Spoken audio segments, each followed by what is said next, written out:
ताडम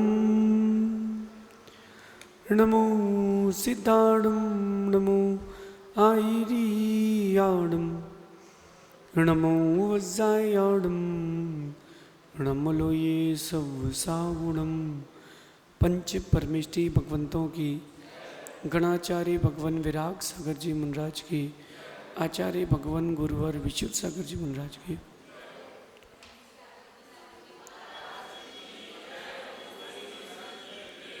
या हम सभी अपने जीवन में सुख और गुणों की अभिवृद्धि के लिए नीति के विषयों का श्रवण कर रहे हैं।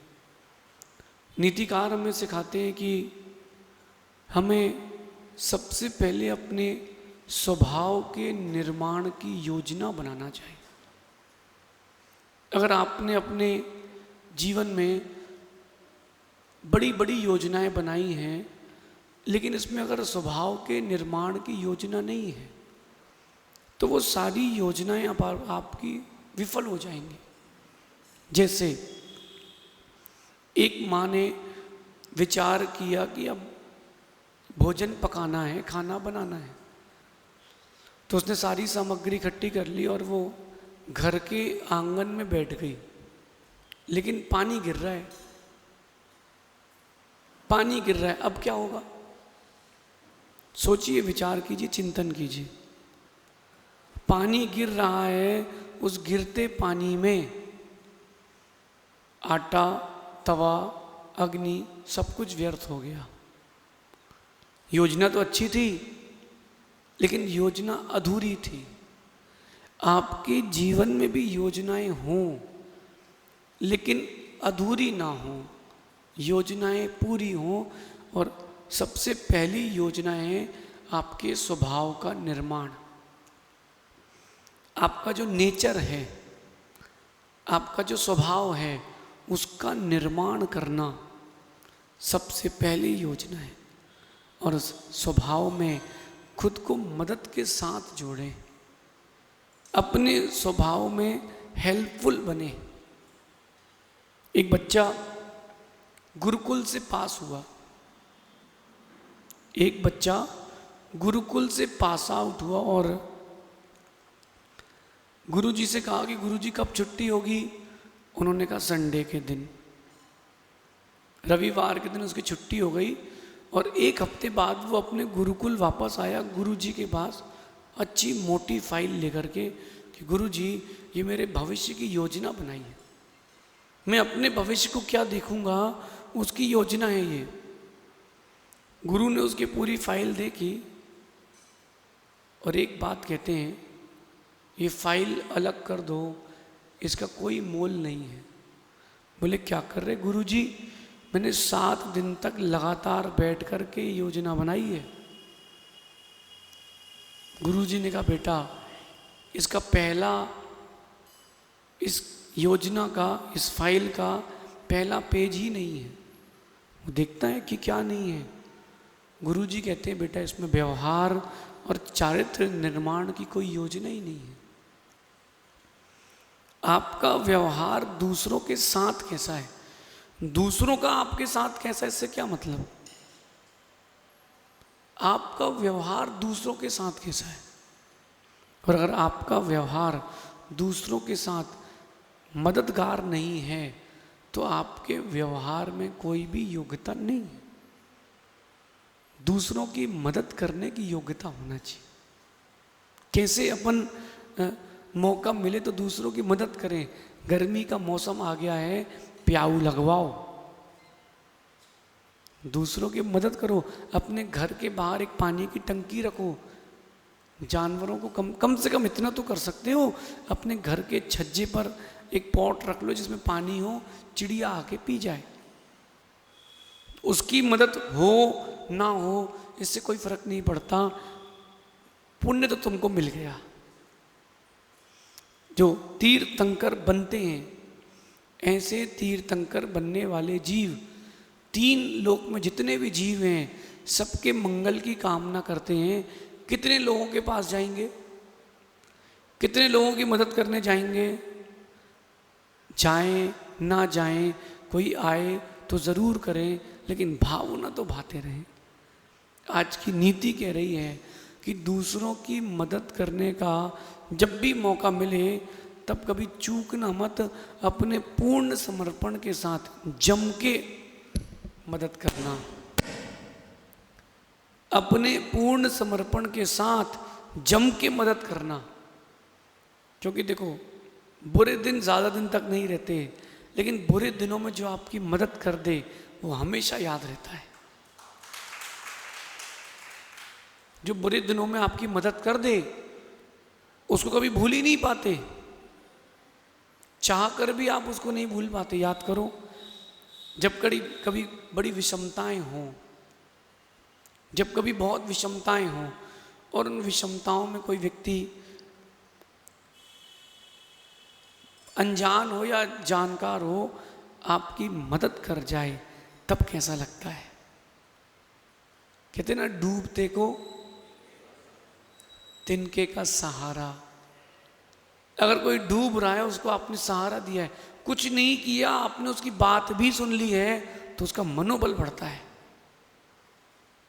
क्यों ना अपन भी अपनी ज़िंदगी को एक नया आयाम, एक नया चैप्टर रखें, अपनी ज़िंदगी को एक नए चैप्टर से जोड़ें, मदद करना सीखें, मदद मांगना ना सीखें, मदद करना सीखें। जितनी आप दूसरों की मदद करेंगे, प्रकृति उतना आपकी मदद करेगी। कई बार लाइफ में देखना, आगे से आगे, आगे से आगे हर्डल्स मिलते हैं। एक दरवाज़ा क्रॉस किया, दूसरा बंद, दूसरा क्रॉस किया, तीसरा बंद। कई बार ऐसा भी होता है कि एक दरवाज़ा खोला और बाकी सब खुले मिल गए। दोनों दिन आते हैं। ऐसा क्यों होता है? ऐसा क्यों होता है? तुमने मदद की थी तो प्रकृति लौटा करके तुमको मदद देगी, तुमने मदद नहीं की थी, प्रकृति नहीं देगी। राम ने पद्म रुचि की पर्याय में बैल को नमोकार सुना करके मदद की थी। जटायु जैसे हिंसक पक्षी को अहिंसक बना करके उसकी भोजन आदि की प्रवृत्ति की व्यवस्था की थी। किसने? राम ने, सीता ने। वही जटायु वापस मदद करने आया ना, वही बैल का जीव सुग्रीव बन करके मदद करने आया कि नहीं? देखो आप, क्या रावण का पुण्य, क्या रावण का पुण्य। 3 खंड का स्वामी, सोने की लंका, लेकिन उसका सारा पुण्य निष्फल हो गया। उसके लोग भी पलट गए, उसके अपने भी पलट गए। क्यों पलट गए? क्यों पलट गए? उसने कि जिस की मदद की थी उसी ने उसकी मदद की है, जिस की मदद नहीं की थी उन लोगों ने उसकी मदद नहीं की। कर्म का चक्र है, घूम फिर कर आपके पास आएगा ही आएगा। मेरा तो ये मानना है कि मदद करने का मौका मिले,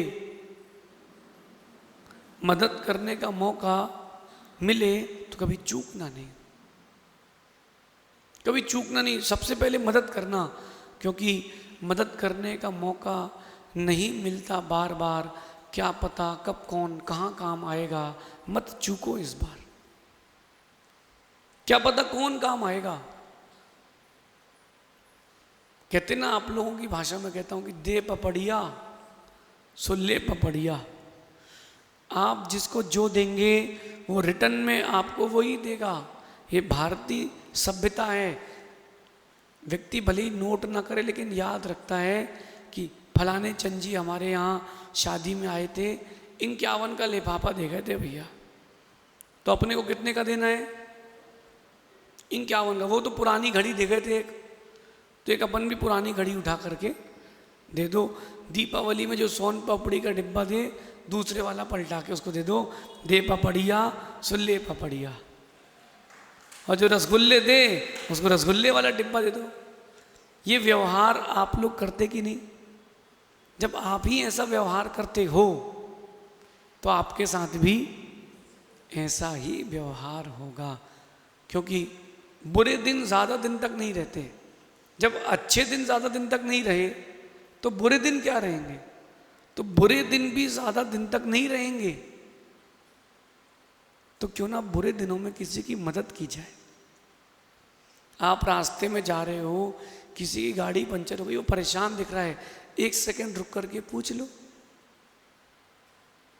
लेकिन अपनी रक्षा करते हुए ध्यान रखना, मदद कैसे करें, तो देख करके परख करके। वरना भिखारी आया, मेरी बात सुनकर आपने मदद करने तैयार हो गए, एक भिखारी आया, बाबूजी बाबूजी, तो आपने 10 का नोट दे दिया। शाम को वो ठेके पे खड़ा है, मुर्गा हाथ पे लिया है। ऐसे में मदद ना करें,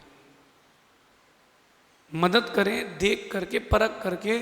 और जब भी किसी की मदद करें तो उसको बोलना, तू कम से कम मद्य मांस और मदिरा, शराब, मांस और शहद, इन 3 चीज़ों को तो कम से कम छोड़ ही दे, फिर उसकी मदद करें। कभी निकल जाओ गरीबों की झोपड़ी में उनकी मदद करने के लिए, लेकिन देख करके परख करके। कई बार ऐसा भी होता है, जिनके घर में खाने को नहीं होता ना, वो क्षेत्रों में चले जाते हैं चौका लेकर के, फिर जाते हैं ऑटो लेकर के, आते हैं ट्रक लेकर के।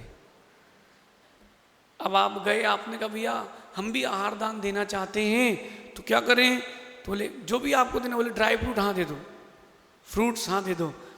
उसने तो बढ़िया गाड़ी जमाई और चातुर्मास के बाद बढ़िया सेठ जी बन के लौटा। 30 किलो काजू, 40 किलो बादाम, 100 किलो किशमिश। मदद करें देख करके करें, पहली बात। दूसरी बात, जो योग्य हो उसकी मदद करें, जो अयोग्य हो उसकी मदद ना करें। मतलब हाथ में शराब की बोतल लिया है और कह रहा है कि साहब हमको कैंसर हो गया है, बचा लो, उसकी क्या मदद करना? वो बचना ही नहीं चाहता। अब वो जो स्वयं बचना नहीं चाहता, उसकी क्या मदद करें? तीसरी बात, सामने वाले की योग्यता देख करके मदद करें। उसकी कितनी योग्यता है, उसका पुण्य कितना है, उसको देख करके मदद करें। अगर किसी का पुण्य छीण हो और आपने भरपूर मदद कर दी, सब व्यर्थ हो जाएगा, सब व्यर्थ हो जाएगा। तो अपन सामने वाले की योग्यता देखें, उसकी कितनी योग्यता है, फिर मदद करें। और मदद अपनी शक्ति से ज़्यादा ना करें। आपने भावुकता में आकर के मदद कर दी अपनी शक्ति से अधिक, तो तुमको हानि हो जाएगी। तुम्हारा भी परिवार है, आपके भी बेटे हैं, बच्चे हैं, उनका भी ध्यान रखा जाए। आपके पास स्वयं में 50 लाख का लोन है और तुम 5 लाख रुपए दूसरे को उधार दे रहे हो, तो मूर्ख हो।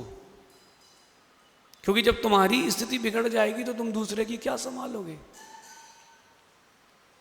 फिर दूसरे की क्या संभालोगे। इसलिए अपनी शक्ति देख करके मदद करें, क्योंकि उसके हालात तो एक दिन सुधर जाएंगे। बात ध्यान रखना, कोई मददगार है, गरीब है, परेशान है, तो कहते हैं कि उसके हालात तो एक दिन सुधर जाएंगे, लेकिन तब तक कई लोग उसकी नज़र से उतर जाएंगे। क्या पता क्या लाइफ का चेंजिंग मूवमेंट आए। जिसने मदद मांगी, किसी ने मदद मांगी, आपने मदद नहीं करी, तुम खास थे, सबसे पहले आपका आदमी पलटेगा। ध्यान रखना, टूटता है गरीबी में हर एक रिश्ता जो खास होता है। हजारों दोस्त साथ देते हैं जब पैसा पास होता है। पैसा पास में होना सब तुम्हारे, और जब पैसा गया कोई तुम्हारा नहीं। तो बुरे दिनों में आपको व्यक्ति की पहचान भी होती है, लेकिन मेरा कहना है कि हालात तो एक दिन सुधर जाएंगे, तब तक देखना कई लोग नज़र से उतर जाएंगे। ये पलट गया था, ये पलट गया था। जब मैंने दीक्षा ली तो बहुत सारे लोगों ने, परिवार के लोगों से कहा कि क्यों दीक्षा दिलवा दी, उनके पास क्यों दिलवा दी, उनके पास क्यों नहीं दिलवाई, क्या तुम दुखी हो, तुम दुखी नहीं हो, ऐसी बहुत सारी बातें हुई। अब जब वही बच्चा प्रवचनकार बन गया है तो लोग कहते क्या प्रवचन देते हैं तुम्हारे महाराज। समझ गए, ये दुनिया है। भरे को दुनिया भरती है, खाली को कोई नहीं पूछता। कि भरा मटका लेके आ जाए माँ, आप कहीं जा रहे हो, जेब से सिक्का निकाल के डाल दोगे? डाला कि नहीं? जेब से सिक्का निकाल के डाल दोगे? अरे भरा मटका है। और कोई खाली उल्टा लेके जा रहा हो तो अरे यार बोले भगा दो उसको। ये नियम है, भरे को दुनिया भरती है, खाली को कोई नहीं पूछता। यहाँ 2 दुकानें लगी हों, दोनों दुकानें एक ही व्यक्ति की हों, समझना, दोनों दुकानों में एक सही सामान हो, एक में भीड़ है एक खाली है, आप कहाँ जाओगे? नियम है, भरे को दुनिया भरती है। इसलिए आप खाली को भरना भी सीखें, मदद करना भी सीखें। मंदिर आओ ना तो देखना सभी लोग एक ही एक भगवान के पीछे भागते हैं। ये वाले अतिशयकारी हैं, यही सबसे बड़े हैं, इन्हीं के पास चमत्कार है। नहीं, जो खाली हो तुम वहां जाओ, वो तुम्हें भर देंगे। जाओ जाओ, जाना पड़ेगा, जाना पड़ेगा। इसलिए मदद करने के बहुत सारे लाभ भी हैं। जितनी आप मदद करोगे आपको उतने लाभ भी मिलेंगे, प्रॉफिट्स, मेरिट्स। आप दूसरों की हेल्प करेंगे तो उसके बहुत सारे मेरिट्स हैं। सबसे पहली बात है पुण्य का संग्रह होगा, और जो पुण्य है आपको हर जगह बचाएगा। पुण्य मिलेगा, पुण्य। एक मरते हुए को बचाया है, तुम कई बार मरते हुए बचोगे। एक बचते हुए को मारा है, तुम भी कई बार मरोगे, कई बार मरोगे। मैंने जीवन में कई बार घटनाएं देखी कि एक व्यक्ति ने छोटी सी मदद करी किसी की, उसको इतना पुण्य मिल गया कि पूरे विश्व में उसका नाम हो गया। मैंने कुछ दिन पहले कथा सुनाई थी ना, एक 400 मीटर की रेस थी, और जो टॉप जो जीत रहा था वो 7 कदम पहले गिर गया, और ऐसा गिरा कि वो खड़ा नहीं हो पा रहा था। तो जो सेकंड नंबर पे था उसने उसको उठाया और रेस क्रॉस कराई, तो वो डिजर्विंग था, मदद करी तो उसको नोबेल पुरस्कार मिला। मदद करना सीखो, पुण्य का संग्रह होगा। दूसरी बात, आपके जीवन के जो ब्रेकर्स हैं, हर्डल्स हैं, वो अपने आप हटेंगे। मदद करोगे तो आपके भी जो रुकावटें हैं वो अपने आप हटेगी। और 2 विशेष बातें हैं, एक दूसरे की प्रीति बढ़ेगी परस्पर में, कि तुमने हमारी मदद की है, हम तुम्हारी मदद करेंगे, प्रीति बढ़ेगी। और मोस्ट इम्पॉर्टेंट, भाई किसी की मदद करोगे दुआ भरपूर मिलेगी, और जब दवा काम नहीं करती तब दुआ काम करती है। जब दवा काम नहीं करती तब दुआ काम करती है, और दुआ ही बहुत आवश्यक है, क्योंकि दवा तो फेल हो सकती है, दुआ कभी फेल नहीं होती। ये नीति अपने जीवन में उतार के रखना। जब कभी किसी को ज़रूरत हो, यही सोचना हालात तो उसके एक दिन सुधर जाएंगे, लेकिन इस बीच में कई लोग दिल में उतर जाएंगे, कई लोग दिल से उतर जाएंगे। अपन मदद करना सीखें, जितने हेल्पफुल बनेंगे उतना आप अधिक लोगों की प्रीति के पात्र बनेंगे। शेष आगे देखेंगे। भगवान महावीर स्वामी की